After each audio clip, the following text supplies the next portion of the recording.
Hey, you are about to be blown away with this conversation that we had. Our first brunch installation of Coffee with E. We sat down with 5 dynamic women. I mean, all of them. They came with tissues.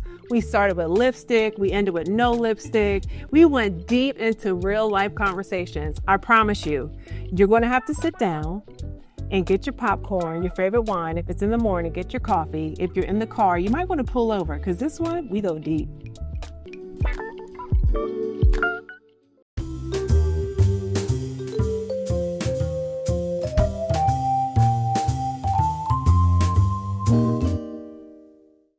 Today's roast, never taking days off.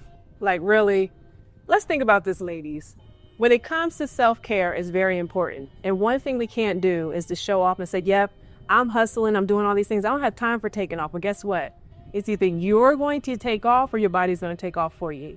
So this is what I want you to do. Another thing, if you're like me, when it comes to not taking off is because you feel as though when you leave that nothing's going to get done or the people cannot do the job the way you do it.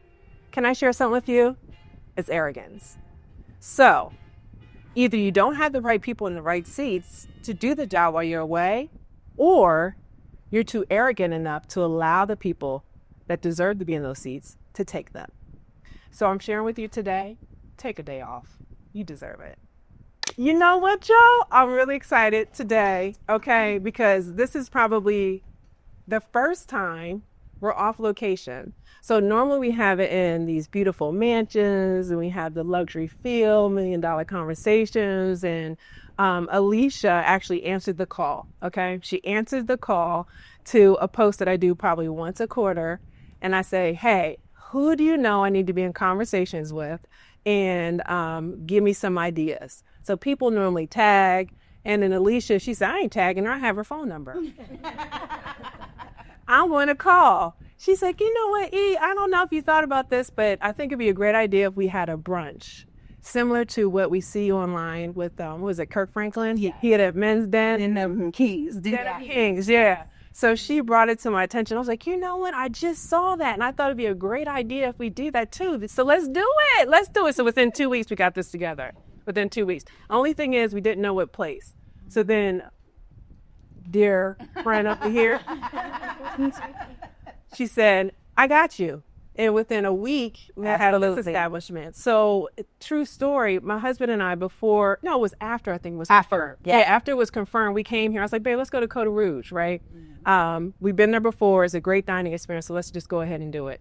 So we came here. Now, this is his favorite place. Mm-hmm. He was just talking to the owners, trying to figure out what he can do to help get more exposure. So it's just a great thing. So for us to have this conversation, this girl chat here today, I'm really excited about it. Yeah, absolutely. Thank you for having us. You're so welcome. So, okay, y'all. I need we're here to Coffee with E. That's what we're really celebrating. Yes. We should have bought champagne today. He drinks it all last, right? Thank you. That's so great. Champagne the Oh, stop. No, we have coffee. We have coffee. Let's toast the coffee. Cheers to 1 year. Coffee with E. We love that. Yes. Thank you so much. Oh, I was about to latte, girl. Yeah, my straw. Okay, so let's get it started. So let's talk about the seasons in your life, like where you are actually in your life, right? Personally or professionally. Yeah, and what are some of the things you had to let go to get to this new season? Jeez. Yes. So, and anyone that sees this or watches or listens to the podcast, they know that I usually start off with one question and we just go right into it because we want to have real conversation. So, yeah. And we're going to go as deep as y'all want to. Or surface level if you like to go. Right. We are definitely going to need to. Let's do that. Yeah. We'll let them know. So for me, I am in a space of getting to know myself. Like, this is the first time in my life that I'm living like completely by myself. I've never, like I had my son in my entire life. I had my son when I was 17. So I've never not lived with someone. So I am in my own space, seeing what it looks like to just take care of me and find out what it is that I like and what I enjoy. And that's an interesting space to be in. Like, it is. It's really cool. It's cool. Sometimes it's sad, get a little weird, but it's So what do you do when you feel like you're alone? Because always having someone around, I'm thinking I would feel alone. Like, okay, at some point, like, okay, like, what's your support system? Like at night, obviously you've never been alone. So I'm assuming someone beside you. Yeah. So it's interesting. I mean, I have a lot of company that comes over. Alicia was just at my house. So I have a lot of company that comes over, but I'm just finding things that I like, you know? I'm reading books. Denise sent me a book. I'm reading books. I am taking walks. I am learning new things, putting together a Lego flower bouquet. Like, there's, you know, I'm working on my client stuff, on my business stuff. Like, there's all of these things that I'm doing. Like, you would think that your time wouldn't be filled, but I'm also like spending more time with God and kind of just figuring out, like, what does my life really look like? And what do I really want my life to look like? That kind of thing. So do you think that you're really, we got to do a break. Yes. It is this. Oh my goodness gracious. I told you it's amazing. What is So good. What is this? Carrot. Yeah, it's carrot cake, but it's French toast. Yeah, yes. Yes. Oh, favorite. What did you get? That's the salmon BLT. That looks amazing. It really. My carrot cake first off.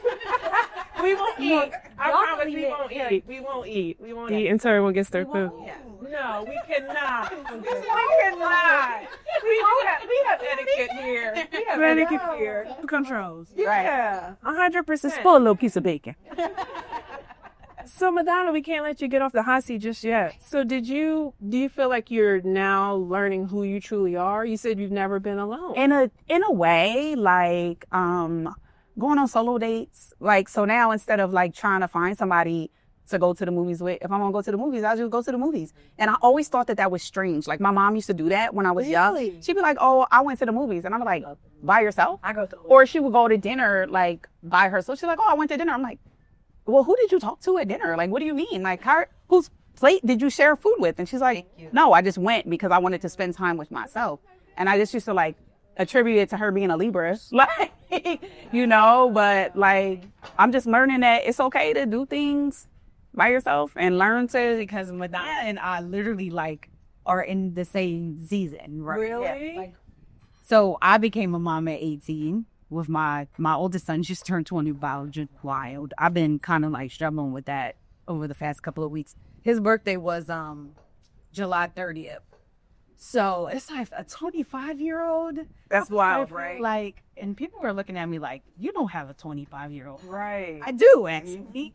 But just like, I think 2024, like summer of 2024, going into the beginning of the new year was like very much a lot for me. Like finances, kids, like a lot of things were going on with my oldest two sons, and like in a season of like, well, for me, it's kind of like dating back, going to first becoming a mom.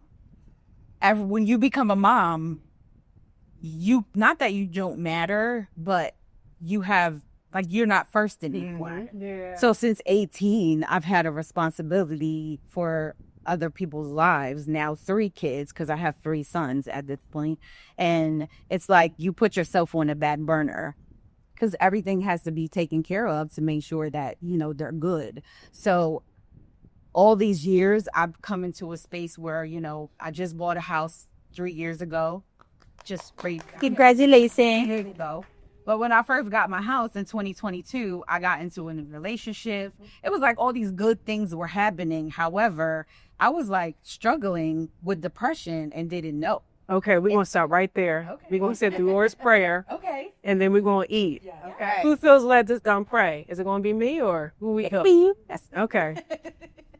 Dear Heavenly Father, we thank you for this food that we're about to receive for nourishment and keeping of our bodies. Bless the hands that kindly prepare this food. Jesus, we ask and pray for fun, for fellowship, and just for breakthroughs. In Jesus' name we pray. Thank God. Amen. Okay.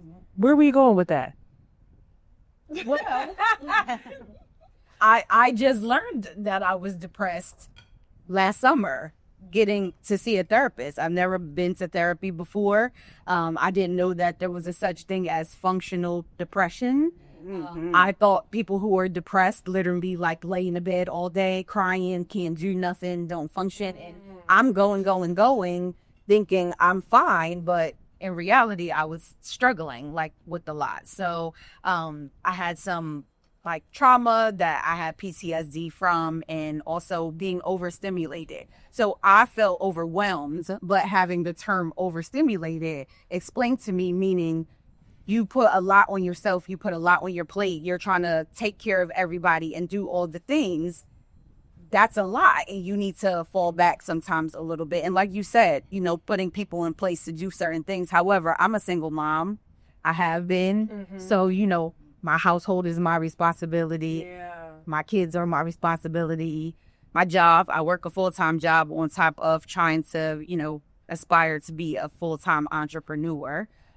So, I'm stretched thin. And then, of course, buying a house is a whole nother ball game in itself. So there's, the stress of that. And then, everything wasn't 100% with the house when I got it. So learning the responsibilities of being a homeowner. That's another episode, Alicia. Honey. Yeah, so it was a lot going on. And then getting into a new relationship at the same time, and then trying to be all you could be to that person as well. It's just like eventually I just kind of like tanked a little bit. So I was suffering in silence, and I kind of feel like I still do a little bit. So I think as women, we do that all the time. I don't know why we do it. I don't understand. So we think that being strong is not sharing our feelings. Right? We just take it on the chin. Yeah. Or we may feel like people don't want to be bothered because we don't want to be the one that's just complaining all the time.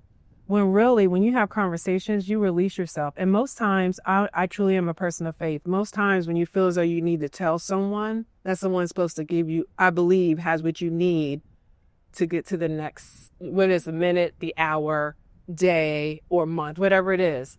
So I take it upon myself. If I feel as though, okay, yeah, I'm carrying a lot. This is what I've been doing lately. And I'm just having conversations with someone instead of questioning, why is this coming up? I'll just share it.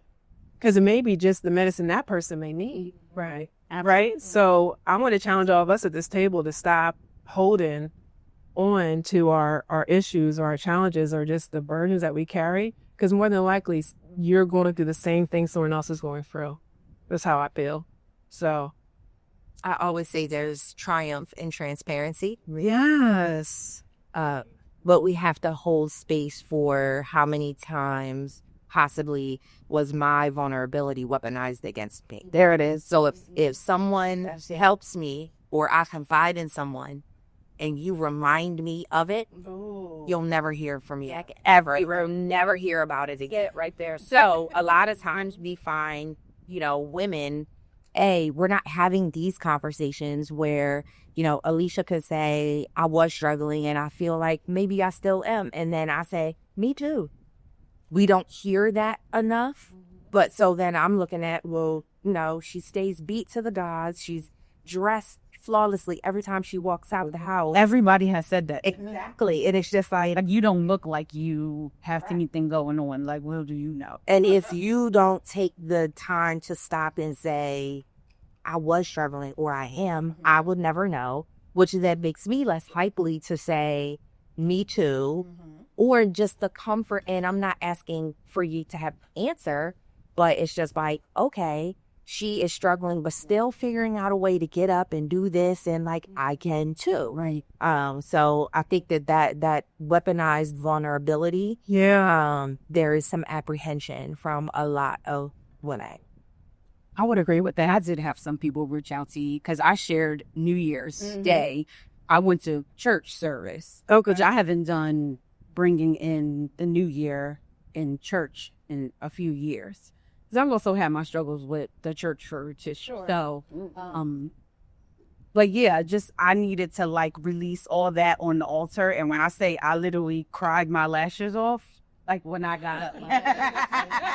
Oh, that was good. That was that type of cry. So But I was glad that I shared because I got a lot of people who messaged me in private who said, like, thank you for, you know, your transparency because I've been dealing with a lot and, you know, I was, you know, grateful for that. Mm-hmm. And I think as far as like holding it all together or not looking like what you're going through, I think for a lot of Black women, that's the thing. Like, oh no, nobody's going to know because what happens in the house stays in the house, or nobody's going to know what I'm going through. And even like I could say when I was the most depressed, I probably had some of my best fashion moments because I had to get dressed. Fashion moment. I had to get dressed to get out the house. Like if I really throw it on, then I'm gonna want to get up and go outside. See, now you want to have me say, "Are you good?" Whenever you need to be. Is everything here? Right. Fair. But yeah, I had to I was like, no, if I put this on, then I wanna go outside. But that is very much it's a mask. It's like I got to put it on because I can't let anybody know, And thank God for your close people, because I think I have somebody out if I didn't have, like my cousin, that's my best friend, my mom, thank God, I still have my mom here to like vent to and talk to. And, I have other people that I could release to. If I didn't have that, it would probably be crazy to say. Absolutely. Yeah. But, yeah, just having those people that you can just like fully be transparent with. And of course, everybody and their mama don't need to know your business. Right. And of course, you're going to show up, like you don't have any going on. But at home, when you ain't got no makeup on and I'm sitting on the phone, we be on calls for 6 hours. And we be like, girl, it's 2:00 in the morning. We've been on the phone since 8 p.m. Like, you need to for a conversation that we have where we're not even paying attention to the time and just releasing, those things that we need to. So I'm appreciative of that because I feel like I've been in a space of like stretching, especially when it comes to my spirituality, because my mom, when I was pregnant with my oldest son, God gave her some revelation that, don't worry about me. She'll always be all right. And she always reminds me of that. Yeah. Like she's going to go through some stuff, but she's going to be fine. So I always try to remind myself of that anytime I'm going through stuff, but we're human. So we always are going to show like fleshly, like, we're dealing with stuff. And I'm trying to learn how to because even with learning I was overstimulated, that came with irritability. And I was irritable a lot. So, and it was like reflecting in my relationship. It was reflecting with my kids. It was just reflecting. And I was just like, I need to find a way to kind of like get out of my head about things that I felt guilty about, that I just needed to be reminded, like, some things are not my fault. I have to get over it and move past it. But I know I need that spiritual aspect in my life. It actually is so crazy that today I start a mentorship program. Oh, good. I don't know if you were familiar with Pastor Veronica Dixon, but she does Journey Through the Heart of God. Okay. And it's a mentorship program. It's like 6 to 8 months long. And today's the first day of it this evening. So I'm kind of looking forward to that because I need something to just kind of like get me together. Yeah, I think we all do. Yeah. I think we all have spiritual relationships. Am I right? Mm-hmm. Yeah. So I think we all look for, answers and we pray. For me, I meditate. Mm-hmm. I am not the same person when I don't meditate. So every morning I have to pray. I have to meditate. I have to journal. And through those meditations, I literally believe that he speaks to me, like which way I need to go. Mm-hmm. And ma'am, when you were not supposed to meditate so early. It's just, like she said, we have these long conversations and we've been in each other's lives all of our lives, and I've been a part of all the different seasons. I'm sorry. Don't be sorry. No, keep talking. Look at that. Lord, talking. She was not playing about the tissues. Well, the tissues are coming. Thank you. There you go, baby. Yes. Yeah. Oh Lord. Okay. I know. Yes, I'll swing the the tissues. We'll Yeah. pass the tissues down. Yeah, we appreciate you feel comfortable enough to even, share that side. You know what I mean? So I'm just grateful. We had been doing likes together forever. And Oh, wow. I had my daughter at 15. So I don't even remember life before, being a bonds. And now my daughter's 27. So I'm about to be 28. 28. Yeah. Oh my God. It's crazy, guys. My daughter's about to be 28. My son will be turning 22. And then I have a 9-year-old. We had babies together. Twice. Our middle kids, wow. 2 days apart, literally. Really? Her son's birthday, which is my godson, is November 8th, and my middle son's is the 10th. They're literally 2 days apart. And then our youngest are 5 months apart. Yeah. So Kyrie turns 10 in December, and JoJo turns 10 in May. Wow. Yeah. So you're all growing up together. And we're best friends, and our kids are best friends. Yes, they definitely are. But yeah, I don't remember, life before being a mom because I've always been a mom. Even before having my kids, I was still momming with my sibling. So now I'm at a point where I was a single mom. There, I'm no longer a single mom. I'm co-parenting, but I'm co-parenting, with someone who is 1,000% present, active, and it's a completely different experience even for me. And it's a positive, but I had to learn to, I'm still learning, to let go of the control, being in charge of all the decision making, not because I want to, because I don't want to make all the decisions, because a lot of them I feel like I'm not even equipped to even make. But I'm just so used to not having to consult with anyone. Right. Whatever you say, go. That's what it is. Yep. Yeah. If I'm consulting with someone, it's, a friend, girl, what you think? Right. Not consulting with the other parent. So now it's just, even 9 years later, still it's a process of training my mind to, wait, let me check and see if they thinks. And what do you think about this? How do we want to raise him? And what does that look like? And it's a completely new dynamic for me. And You know what I hear when I hear you say that? When it's funny because I'm actually going to tie you into this. When we had one of our episodes in the past and talking about how just the fear of one day that person's going to leave you. So you might as well just keep it together, make all the decisions, and you'll give him space, but maybe not enough, all the space. Because, just in the event this Negro tries to leave or once decides to leave, that you're going to be able to, I didn't lose a lot because I'm still making all the decisions for myself. Like you're just waiting for that shoe to drop. So, and I think it's like a blessing and a curse with that. I was raised by my grandparents, and my grandma used to always say, have a plan B, have a plan B. Really? Don't put all My grandma's heard it. So this. Yeah. All your We'll figure it out. Basket. And I say that meaning like in my previous relationship, it was the most vulnerable I had ever been in my life. However, I still had some guards up and some reservations about being 100% allowing someone to lead because I've been running literally my family, the adults, since I was a child. Really? Yeah. Absolutely. Yes. My grandparents would consult with me about any and every decision that they made as a child. Wow. I was gonna say you was always very grown up though. Like even I was saying earlier, like you was even when we were kids, you were always very grown up. Like yeah. And as a small child, I was very sheltered. I was with ties to my mom's hip.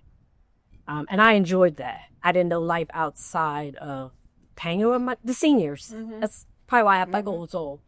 And then I came to Harrisburg maybe around 12-ish, for a summer with my mom, who came to Harrisburg for a drug treatment program.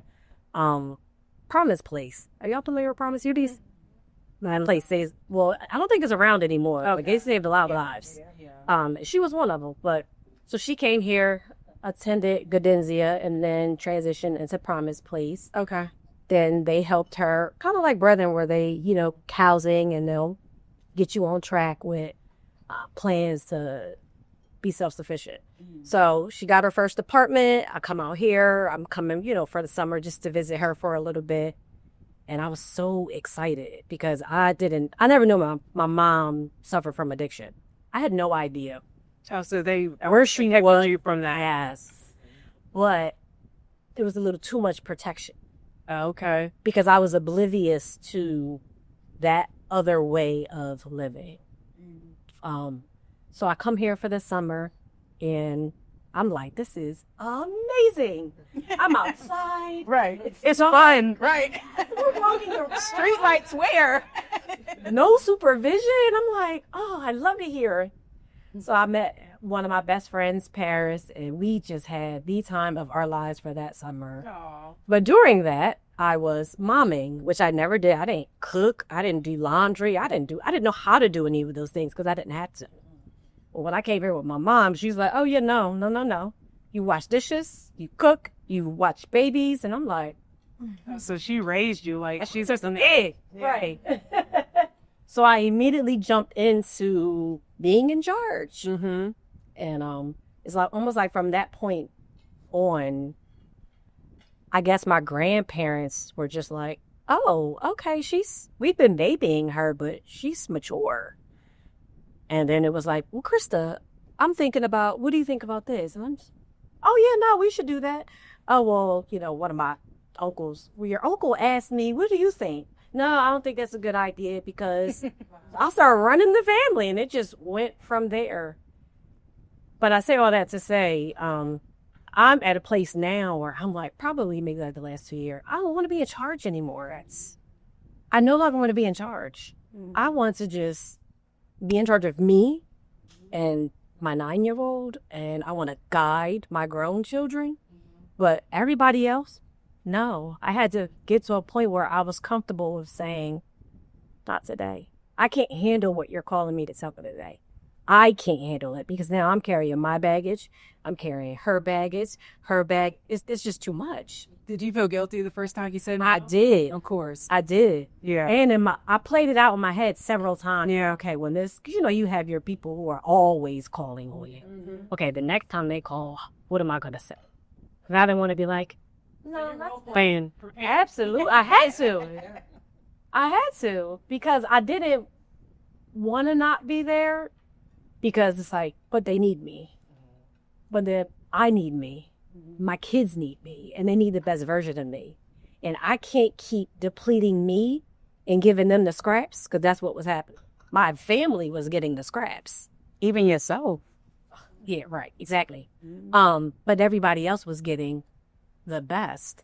So for me to say, I had postpartum after I had Josiah. Mm-hmm. I was in denial. Not me. I could never. Telling me. Not me, no. I didn't tell anyone. I was embarrassed. And I'm like, now that I'm thinking about it, I was embarrassed about having postpartum. I know, because I'm the strong person. I'm the one everybody comes to for everything. So it's like, I can't say, hey, I'm struggling myself because I want to be present for everyone around me because I've always been present for everyone around me since a child. So now I'm just getting to the place where if I can't mentally handle it, not today. Mm-hmm. So how do you get through postpartum? I barely got through it, but... Well, clearly you did. You're sitting here with us. Well, yes. I mean, it was definitely a struggle because when you're going through that, initially I didn't know I had postpartum. I didn't know what was going on because I lost my grandma. So I was grieving. And the way I grieved my grandma's loss, like, something that I still can't even, she's been going 10 years. And it just still feels like she passed yesterday. Mm-hmm. I don't think I've ever loved someone so much. Because that woman was everything to everybody. But for me, I was her child. I was her granddaughter. And my mom, she got pregnant while attending Cheney. The plan was for my grandparents to take me temporarily until she finished school. Well, while attending school, she started using drugs. Don't know what her drug of choice was at that period, but she started using drugs, and me being with my grandparents ended up being a forever thing. So my grandma quit her job and became a stay-at-home mom of me. I mean, she brought me home from the hospital, so I was her child. Really? Yes. Yep. And I just never left. Oh, wow. Yeah. And there would be periods like I was talking about earlier where I would come to wherever my mom was trying to get her life back on track. But I was, like I said, very shielded, and I didn't know anything about drug addiction, or my grandparents never spoke about it. Yeah. Anytime I asked, it just was like, she's figuring things out, or never did they say she's on drugs. Mm-hmm. I didn't find that out until I came to Harrisburg and saw some paraphernalia, and I'm like, well, what do you do with this? That had to be a lot. Yeah. Right. To go from being in a home, a bunch of seniors, watching the stories all day. That's the best life. What? One like to live General Hospital. Right. Yes. Or her 2 TVs. You remember the 2 TVs? Yes. They were TV both- on top of the they were TV. Blasting. Yes. What? You got to catch both of your shows. 2 TVs, 2 different shows, and they're both on level 100. And I'd be sitting there like, so hard to follow.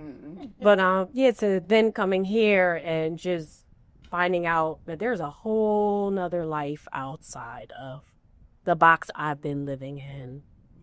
And a part of me, I was very uncomfortable, but I wanted that relationship with my mom. Of course. Even though my grandparents are everything. Mm-hmm. But I still wanted that relationship with my mom. And regardless of what she did and how she made me feel, because momming was not her thing. She didn't know how to be a mom because she suffered from mental illness, for one. And then you add some addiction on top of mental illness, it's a recipe for disaster. Yeah. It really is. But the crazy part about her is she was an amazing grandmother. Well, she was. And the aunt to our boys, meaning like when they were growing up, she just, I don't know if that was like her trying to make up that word, but she did. She was amazing. They loved her to death. Like, you couldn't tell them nothing. Yeah. But the problem of that with being a mom and, being that mama bear, it's like, I'm not subjecting my kids to any exactness I was subjected to. So we almost had to micromanage their relationship with her. And as much as our kids enjoyed going with her, we had to put those restrictions. Safeguards, yeah. Because ain't no telling where the kids would be or what they could see, when being with her. So sometimes it'd be a little bit too much exposure, but you don't want to not allow them to build that relationship with her, but you definitely had to monitor it. A perspective is interesting, right? So your perspective is like she was great.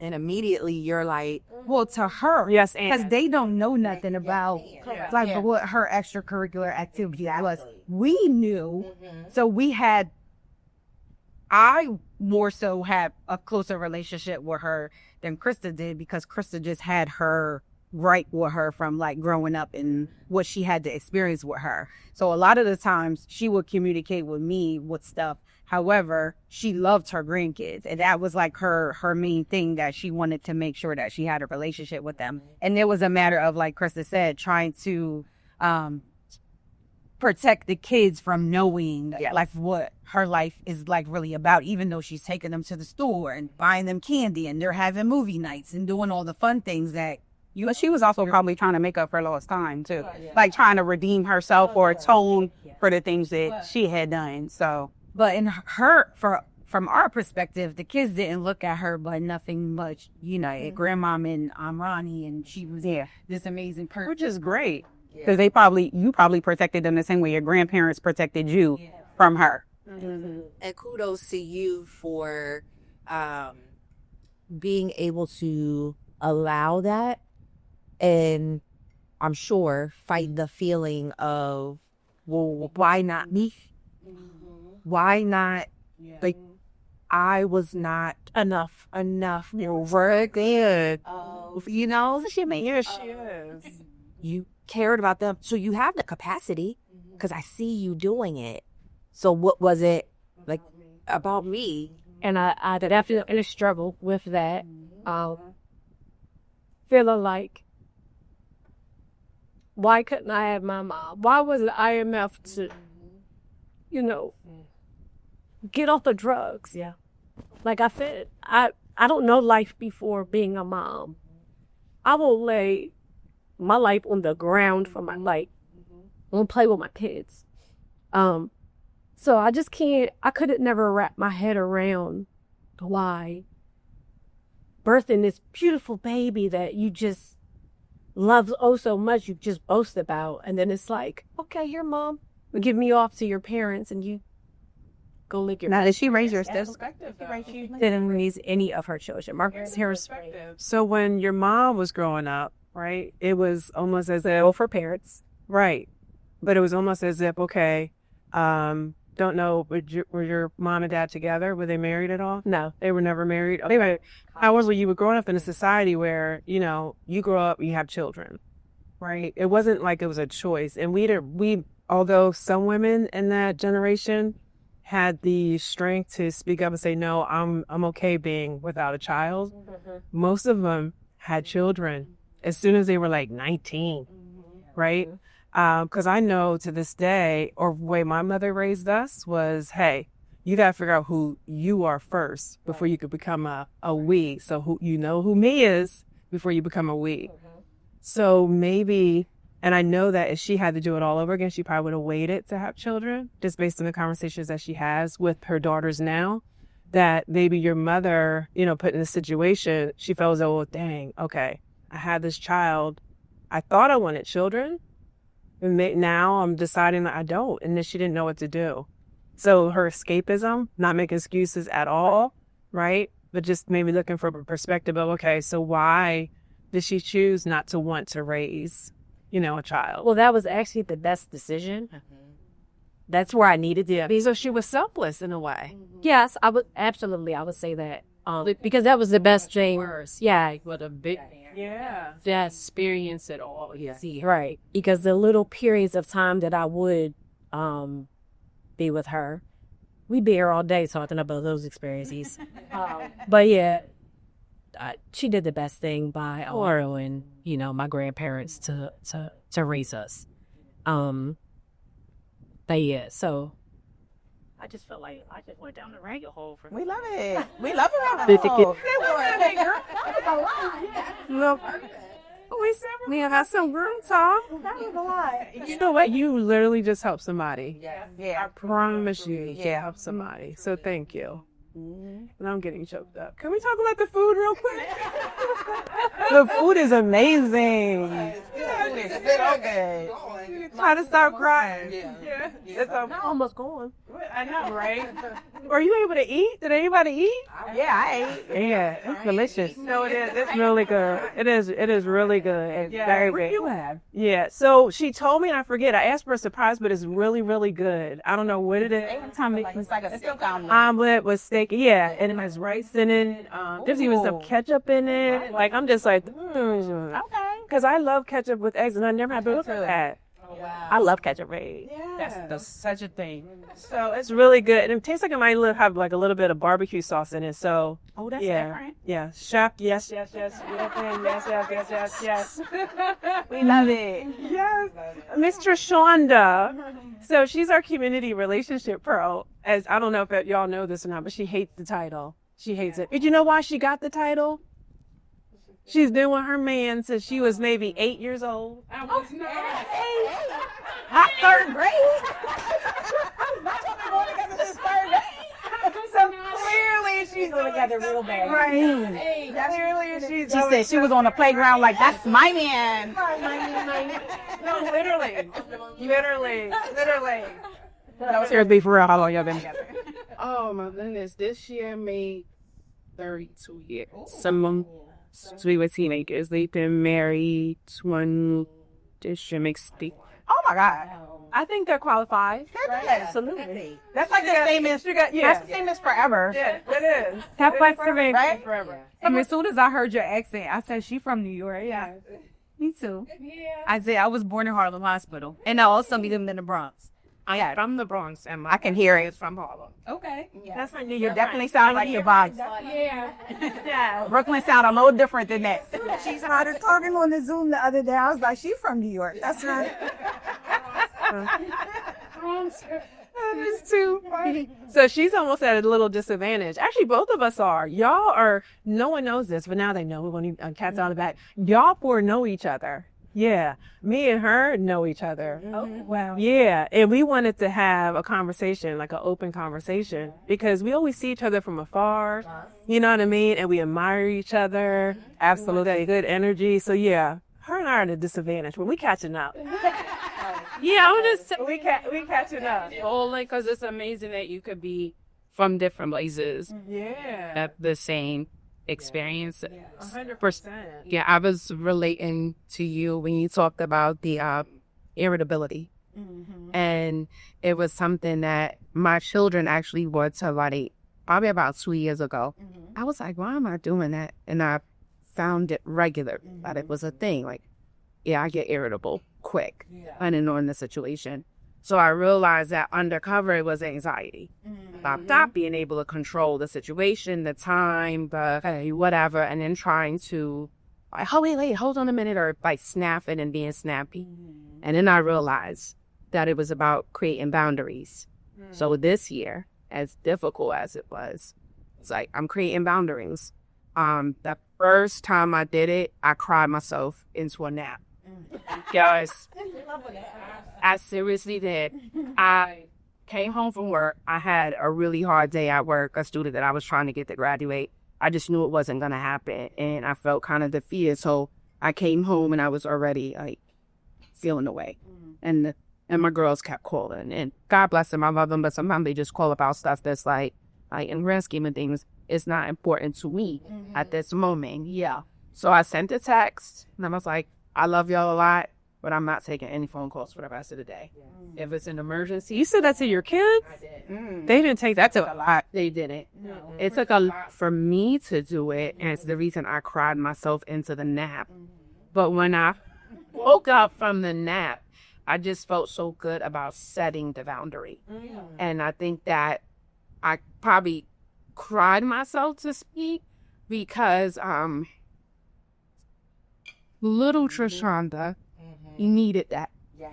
It wasn't even about 47-year-old Trishonda. It was about little Trishonda taking the control and setting a boundary, because same thing I always do for people. She always does for people. I literally call me to say anything. I'm there, I'm helping, I'm whatever. So, and it bothered me the most that it was my children that had to experience it first.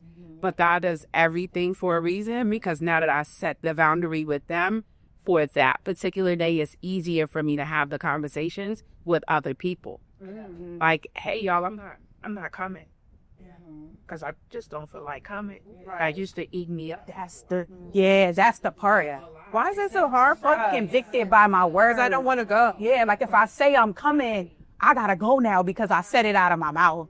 But it's like, I really need to stay home, or I really don't have to go, or I don't have to be on every scene. So I commend you for that. Yeah. It's integrity. Yeah, that is. It is, yeah. And it's a struggle because you want to show up for people, but like, yeah, no, I'm not feeling that today. Or you know what? I'm gonna drive separately because I want to be on my time to Baby, when it's time to go. people. Like those types of things. You do be in jail. I'm like, oh, dang, sit in the oars. Right. Ready to go. I'm ready to go. Yes. Time to go. Right. Oh, I need you there. So need to go. I said go. But I know ever since I've done that, my irritability had dropped down so much because I'm able to control what I want to involve myself in, what I don't want to involve myself in, what I want to hear, what I don't want to hear, what I don't want to converse about that day. I don't want to hear about politics that every day. I don't want to hear about it. I don't care that Rihanna is pregnant. Like, it's certain, no disrespect to Rihanna as well, but like certain things that people just want to go on and on about. I'm learning how to put those boundaries in place. No, I'm not cooking tonight. Y'all are grown enough to, cook for yourself. And being an empty nester, now I had to take all of that back. Praise God.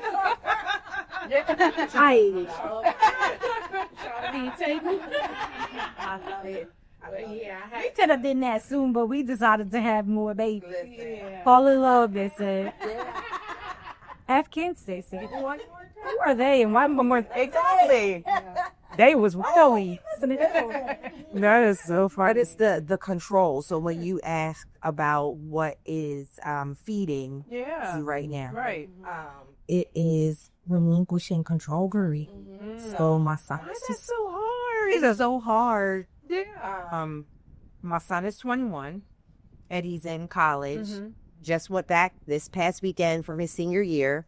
And I tell him all the time, ever since he's been young, say, I love you, make good choices. Yeah. That's what our parting thing was here. And now I'm to a point where, like, if he catch a case, it's his. That's it. I can't write strongly worded emails.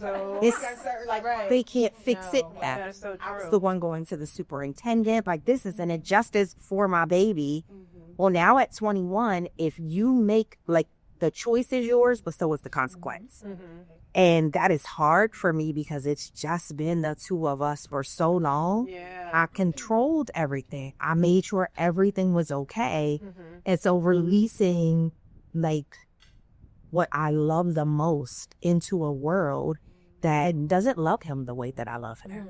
Wow. They don't know him the way that I know, right? And not being able to control that, but I'm really bad at it professionally as well, Right. is the boundaries.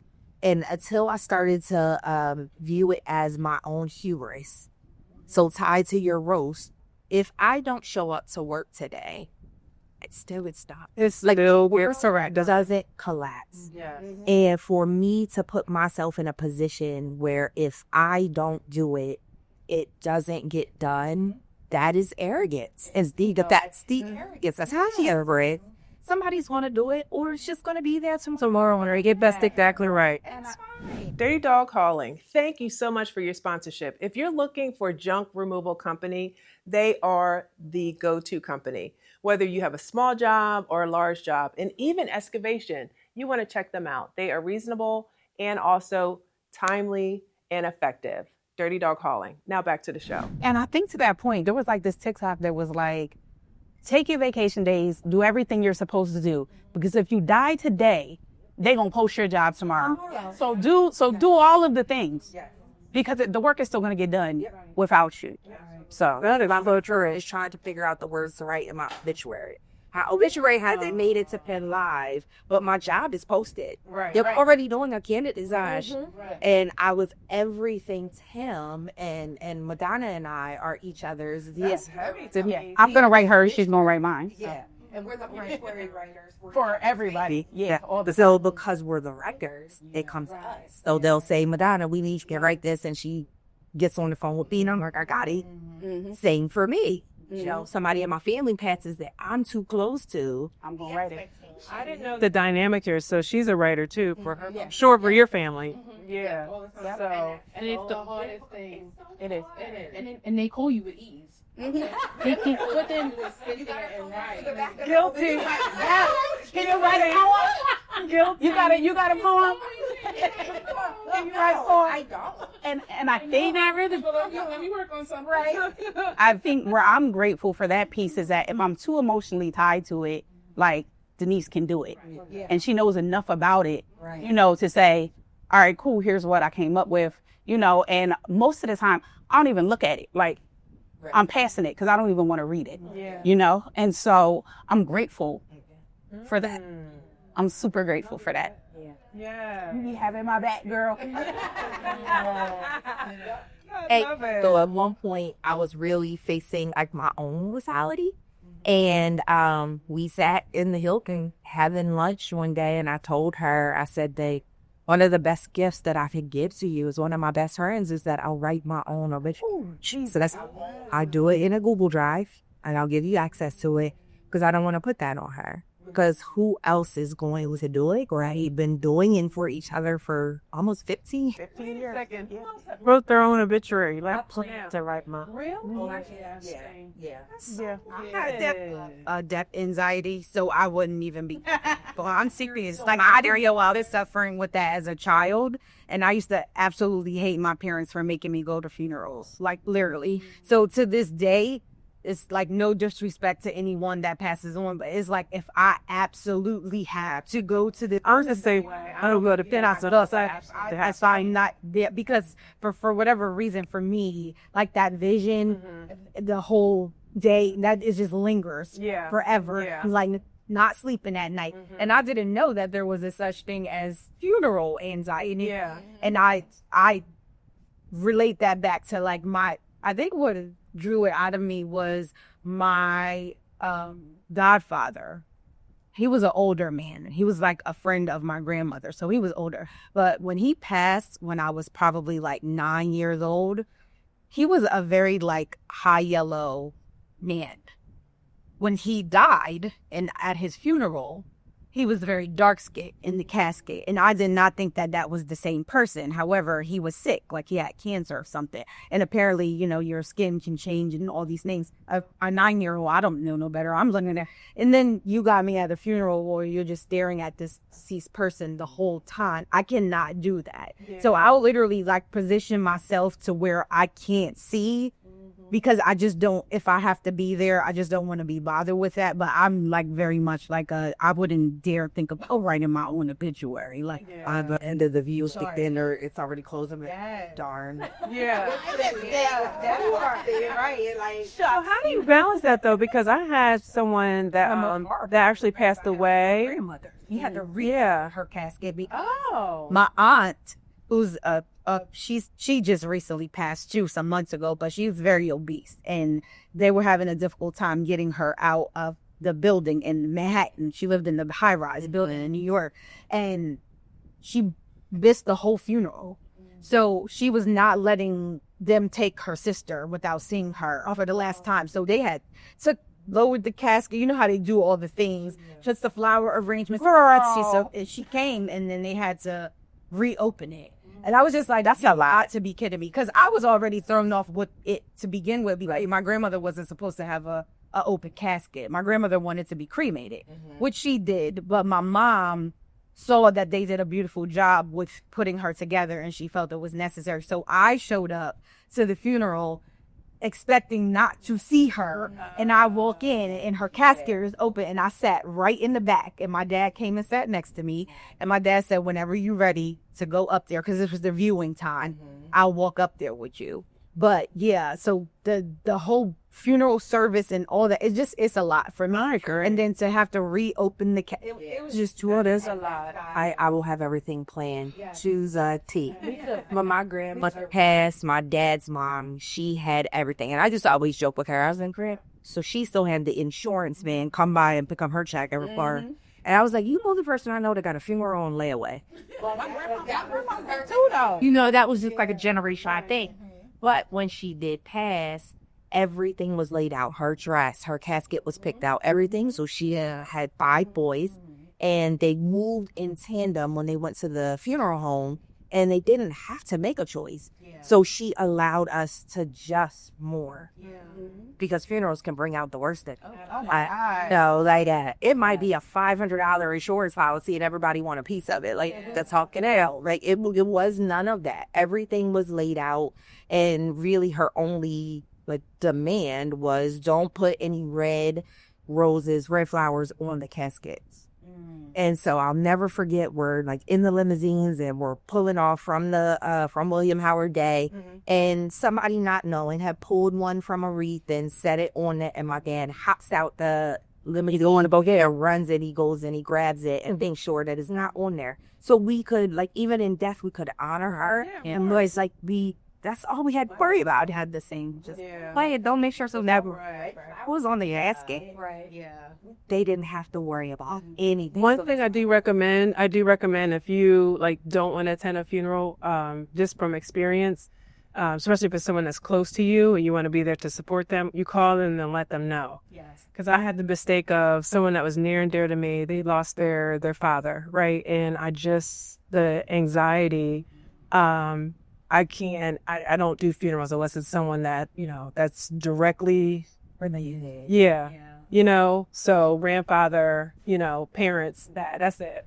Anything else, I'm just like, I can support you in every other way, but I just gotta do the funeral thing. I'll send flowers, or I'll cook, I'm lying, I don't cook.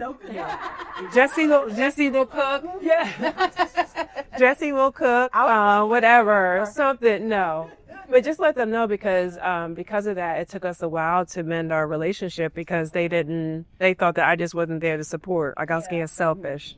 It has nothing to do with that at all. It has everything to do with, I just know the capacity that I have, and I dealt with that with my family, with my aunt who just passed, which was my grandmother's sister, the same aunt that I was saying had to be brought to that came to the funeral late, and she passed, and my family wasn't too happy that I didn't come.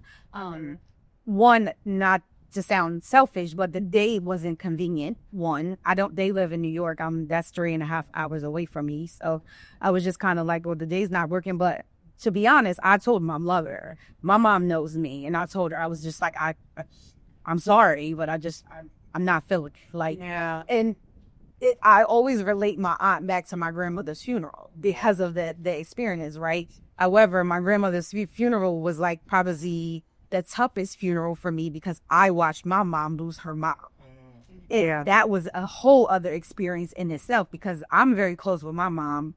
My mom was very close with her mom, and my mom was a totally different person in this process. Like even to the last viewing before them closing the casket, and you go up to like view, and my mom was like hysterical. And I'm going up there to console her, and she's snapping out at me. And I'm just like, Mom, it's me. And she's like, I don't care. Don't touch me. So that whole experience was just like one that I would just never like to deal with again. But it was a lot watching my mom lose her mom. So, and my mom knows me. Like, I'm very blunt and upfront when having conversations with her. It's just like, I just don't want to put myself through trying to like get over that experience and just the viewing, and like I don't want to see her like that for the last time. How I remember her the last time I saw her is how I want to remember her.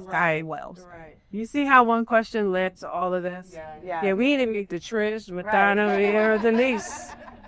We did not, but sure. Tell us, what season are you in your life? I think at this point in time, I'm growing closer to that. That's as I know you were saying, like, what's beating me. Right now it's really the word of God. And I think when you get to this age, you start knocking on 50, you have to start asking yourself some questions, right? And then when you look around and unfortunately see people dying younger and younger, it's like I'm in this season where my happiness, my boundaries, and my relationship with God are the utmost important to me. And that's so that when God is ready to call me home, I'm going to be okay. Like my mom always says this thing, and she's like, well, when I go, it's okay because it is well with my soul. I hate that. Me and my sister, like, no, well with that. Right. I hate that. They always say I hate that. Like, I'm learning to understand what she needs by it, Right. because I want to be able to be at that point, that it will be well with me because I did the things that I wanted to do. I've traveled to the places that I wanted to travel to. I've experienced the experiences, and I didn't overextend myself to the point where I lived for other people and didn't live for me. So that's really where I'm at. So it's a lot of saying no. It's a lot of setting boundaries, which is difficult for the people pleaser. That like Leah for Shonda and difficult for her. But I'm at that point. And then just again, some of the same sentiments, finding out who I am. I had JK's my senior year of college, 4 days before graduation. Oh my gosh. So I've been in that mode. And then my mom was a single mom, so helping with my sisters. I've been in that mode for so long that now that the house is just Julius and I, we truly enjoy each other's company. But sometimes even with him, I'm like, I got too much. Right. Sorry. I need those moments because then I can sit there alone with myself and say, what's next for me? What's next for me? What does Shonda want to do? Yeah, so that's where I am. Yeah. I think something that put a lot of things into perspective for me was maybe like a month or two ago, there was a girl who passed away with my exact same birthday. Really? My exact same birthday, same day, same month, same year. We are the exact same age. And she was like a lawyer, and she had all of these things accomplished. And all these people were posting about her. She's from Philly. All these people were posting about her. And I saw her birthday and was like, I did see that. and I called Candace, this girl I got so emotional because it's like, if he just took me tomorrow, am I ready? Have I done everything I'm supposed to do? Like, that is like, am I right with God? I'd like to think that I am, But it's like, if he took me tomorrow, and I don't think she was sick or anything, so it's just like, is it that kind of thing? It's just like that. And I'm like, 44? Really? So it just like, it jarred my system. Yeah. Like, it was crazy. And it's like, normally, it's like, oh, somebody's like 50, somebody's 60. Like, it's sad, but it's like, I'd never seen anybody who passed at my exact same birthday. And I was like, oh my God, I was born in Philadelphia. I'm like, we might have been born in the same hospital, right? No. Right. And it's like, our lives are parallel. It's like, what am I supposed what am I supposed to do? And it's like, I fight this feeling like I'm running out of time. Me too. Oh my God. Why? Oh my God, because I feel like there's so much that's still left to be done. Mm-hmm. And I feel like I have more years behind me than ahead of me. And it's like, I just feel like I'm racing against the clock. And I work with my therapist because I'm like, I got to get off of this feeling. But I feel like all the time people are leaving this place. And that's also why I feel like I have to do so much. Yes. That's where I had to learn with my health scare back in February. If you guys, some of you don't know, they know I had a blood clot in my leg, which is like, again, you go, you don't pay attention. Something was wrong with my leg, and I could feel that something was wrong with my leg. However, I'm just equating it to, I've been baking every day. I'm standing on my feet. I do this a lot, so that's just what it is. And then eventually it was like, okay, God's like, okay, the beginning of the week, I gave you a couple days to give me these little bit of warnings. Now, towards the end of the week, I'm going to make this more consistent. By the weekend, I'll sit down. The emergency, the nice sit down. So I'm like, Google University. I was saying, looking up stats to see, like, that's the worst. They'll have you in a class do it. But from them one being completely healthy, I've never had to take medications. I've never had anything wrong that I'm thinking, okay, what could be going on in my leg that's, bothering me to the point where the night before I ended up in the emergency room, I'm putting the hot heating pad on my leg, and I have my leg propped up, and I'm massaging it, and it's just like getting more irritated. And I'm like, okay, if my leg feels like this in the morning, I'm gonna go to urgent care. And from urgent care, I ended up in the emergency room to find out that I had a blood clot in my leg. So a blood clot ultimately resulted in me being on blood thinners now indefinitely. And I'm like, indefinitely? Like, that doesn't even sit well with me because we can't pinpoint where the blood clot came from. I don't smoke. I haven't been on a flight for a long extended period of time where I'm sitting. I didn't have an injury. I didn't have a surgery. Like, all these things we're going through to figure out how did I get this blood clot, and nothing's coming about. Yeah. I've gotten blood tests done. I've going to a hematologist. The last round of figuring this out next month, I have to go see a vein specialist because I do have my same leg where the blood clot was in my calf, some varicose veins forming. So they want to check that out to rule out to see if that could have caused it. But if not, then there's nothing to pinpoint where I got this blood clot from. And the hematologist is basically like, if we can't figure it out, I don't feel comfortable taking you off of them. She was like, it's gone, the one that you had.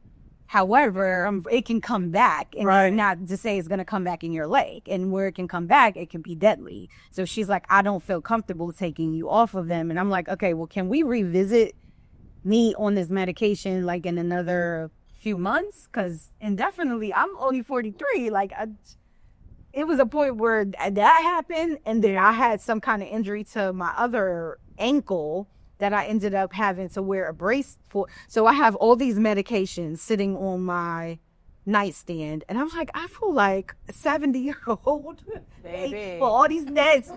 Now, how you go from being completely healthy to now you fully medicated? But yeah, so it's just health wise, I had to like stop trying to take on all the things. However, I'm also in a space where I feel like I can't not take on all the things because, you know, financially, I need to, you know, be able to take care of my household and my kids. I have grown kids, but they are also very much dependent for me. So that even having that conversation, unfortunately, my middle son is away. He's incarcerated. And it's also a matter of having these repeated conversations with your kids about who they hang out with. You know, I sacrifice a lot for me kids to not be in certain environments. However, they seek these environments. And, you know, I was struggling as a single mom to pay $900 to $1,000 a month in rent, compared to $500 a rent, because $500 a month in rent, because I didn't want my kids in certain areas. However, we are now in the days of social media, because at one point when I was working in the city, in the school district, a lot of kids knew my son, and I'm like, how do you even know him? He never even stepped foot in this school district. So like, but they're acquainted through, you know, mutual friends and things, and you know. Like, it's a hard place to be in with my older two kids, because that, even thinking about, like, what if I'm not here?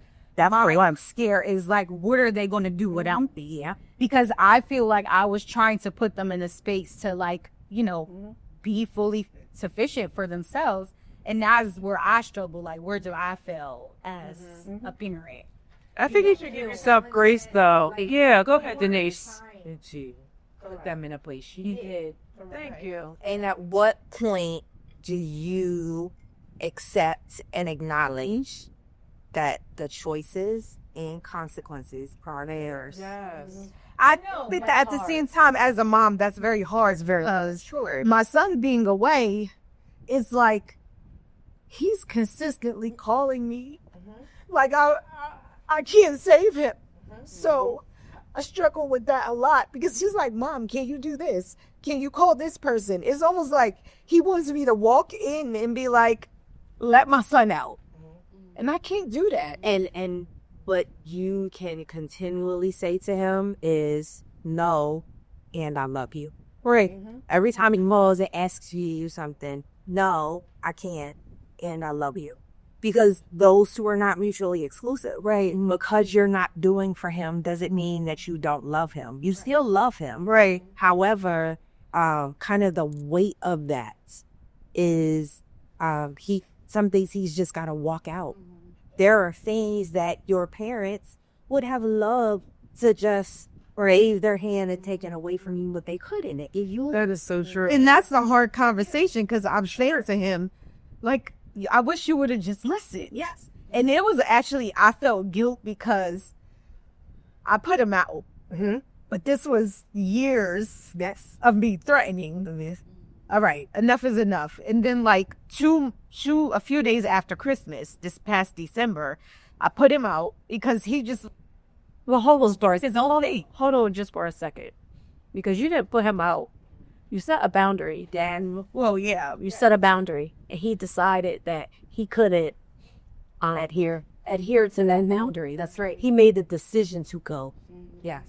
But I still felt guilt after the fact because ultimately with him not being under my shelter, I felt like this is what resulted in him, being in spaces that he shouldn't have been. Granted, I know he made the decision to be there and I'm trying to support him as best I can, but it's almost like he's about to be 22 as well. And it's almost like, it's like 5. And he wants me to come save him.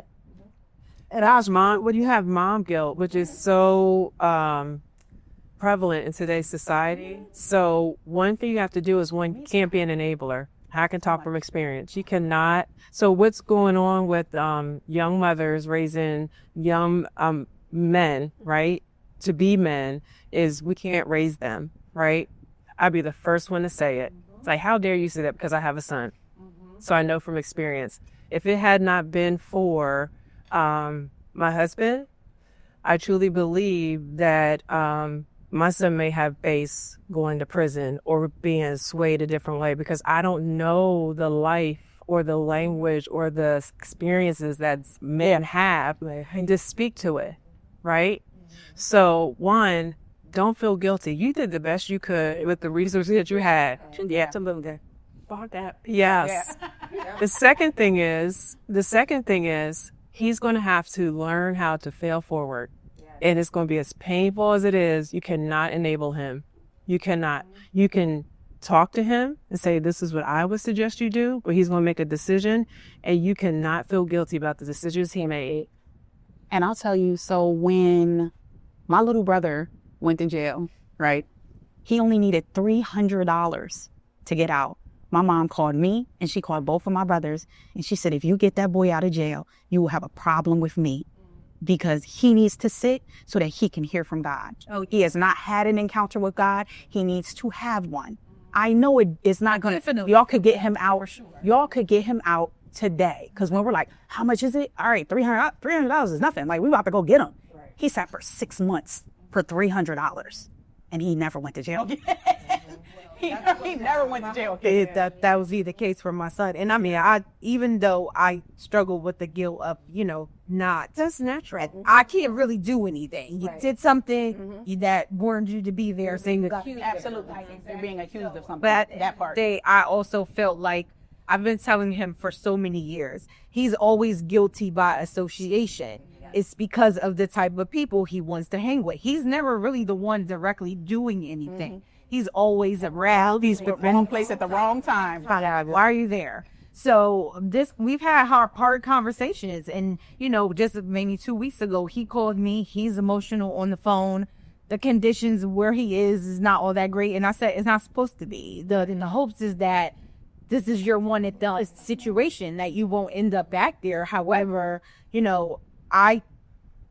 I'm adding insult to the injury at this point by saying to you, I've told you this a million times. Watch who you're hanging with. Don't be in these certain places or certain areas. You had the opportunity to be home. However, you didn't want to follow the rules that were going on here and what I required. Get a job.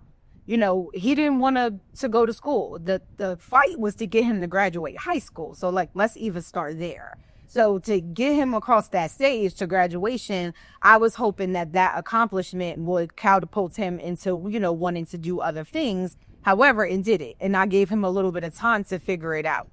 He had more time than he should have. But I said, if you don't want to go straight to school or get into a trade or something, I'm going to give you a year to figure out what you want to do. But you have to have a job. And of course, at that age, he's probably had 15 different jobs because he has one for a couple of weeks and then he gets a paycheck and then they're not at the job anymore. Here, there, everywhere. So it's kind of like I was asking him for the last months before I told him to actually leave. You know, you have to do something consistent because, yes, you're my child. However, you're about to be 21. And I'm not, at 19, I was living on my own. I had a baby. I had a baby at 5 months. By the time my son was 5 months old, I was moved out of my parents' house. So my dynamics and how I can't expect that from my kids. However, just how I expected them to just be in a different place, especially at this age where, you know, you're putting yourself in a position to be fully self-sufficient, and, you know, and they're just like so dependent on me. That's the struggle. Even with my 25-year-old, he was out in the house for a little while and then he had to come back home and he's at his fair share of things that he's been dealing with and trying to get him back on track. But I'm like, you're 25 and you still don't like have your own things. Like you don't have your own car. Mine is 26. Have your own house. Like, what are we working towards here? Because you can't stay with me for forever. But I think too, because as moms who had their kids very early and the hustle and the push, like I remember working 3 jobs and I did all of this to make sure Christmas happens and school and all of these things that we're doing by ourselves. And it's like, I got this hustle in me. Why you don't have this same hustle? Where is the hustle at? Well, we often. Where did she see this lazy? And I don't feel bad because I throw that in my kids' face. Say that again. We raise our daughters and love our sons. Oh, we coddle them more.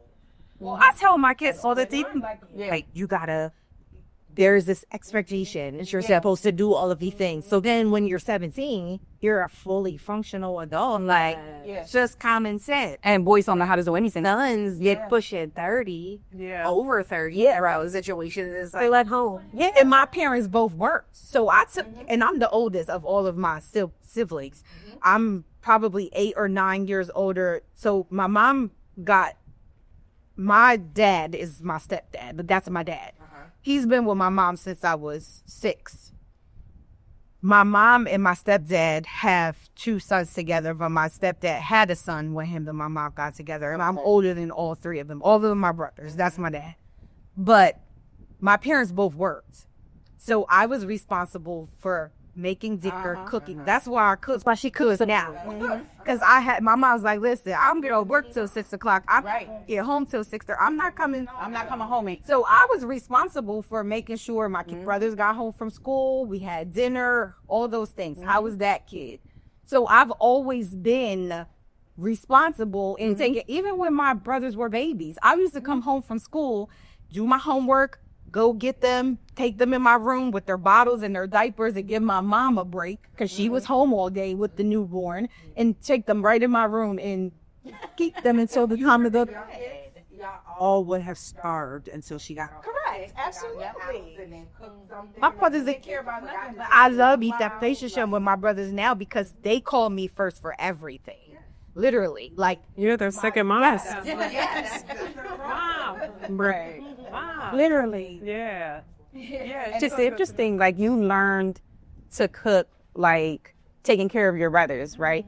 I had such an aversion to it. Like my mom would be like, oh, like, don't you want to come in the kitchen to help me? No, I'm over here, you know? But when I was at my grandparents' house, because I spent a good deal of time at my grandparents' house, my grandmother would be like, or even my grandfather, oh, in order to get a husband, this is what you need to do. You have to learn how to tie a tie to get a husband. You need to learn how to cook in order to get a husband. Like your grandmother? This is my grandmother and my grandfather. They would both say it. Okay. Like my grandpa, I remember him standing, he had somewhere to go. He's like, come here, girl.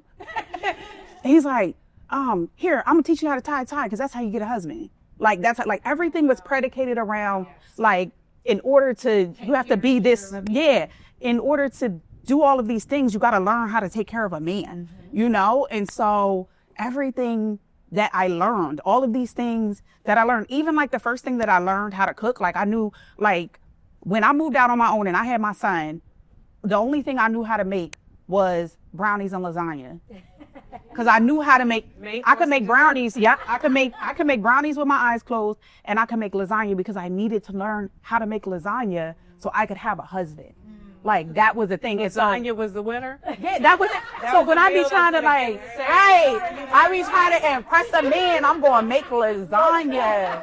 Like I'm going to make it, and I made it so much that now even like in dating and stuff, like I would tell somebody like, oh, if I make lasagna, that means I love you. Like because it takes all day, you know. Like it takes all day. Remember, wait, all day. What's the head camera? Head camera. What's this one right here? If she makes lasagna for you, just know, Right. she's in love. Right. I love you. I love you. Gonna make lasagna. That's it. But those things, it's like so many things were like predicated and weighted upon like trying to be like to be a wife, you know? And it's just wow. Like it's wow. That's something that I'm unlearning.